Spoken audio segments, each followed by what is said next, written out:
Selamat pagi Bapak Ibu yang kekasih di dalam Tuhan Yesus Kristus.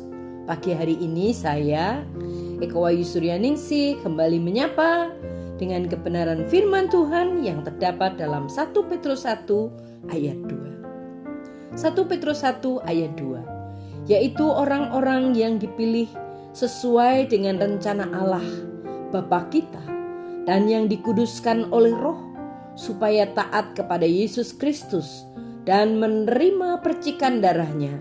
Kiranya kasih karunia dan damai sejahtera makin melimpah atas kamu.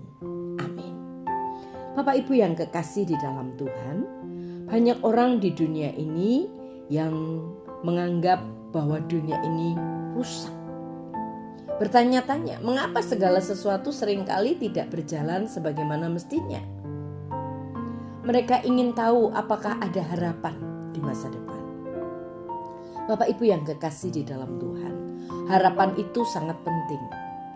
Ketika saudara dan saya membutuhkan harapan yang tulus, bukan hanya sebuah optimisme. Optimisme bersifat psikologis, didasarkan pada cara kita berpikir. Tetapi harapan itu bersifat teologis, didasarkan pada siapa Allah dan bagaimana hubungannya dengan kita. Optimisme adalah pemikiran positif, sedangkan harapan adalah kepercayaan yang penuh dengan gairah. Kitab 1 Petrus adalah surat harapan. Petrus menulis surat ini kepada orang-orang Kristen yang menderita penganiayaan di Kekaisaran Romawi. Dalam 7 ayat pertama di dalam 1 Petrus, Allah memberikan 5 akar harapan radikal dalam beberapa kesempatan ini.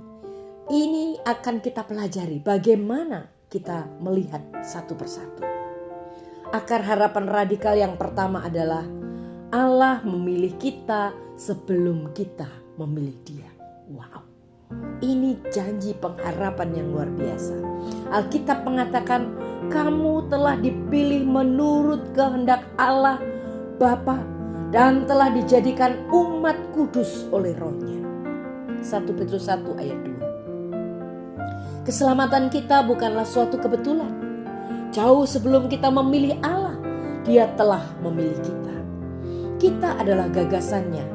Bahkan sebelum Allah menciptakan alam semesta, Allah telah memutuskan bahwa kita semua adalah orang-orang yang dipilih secara khusus dan Tuhan ingin menciptakan kita.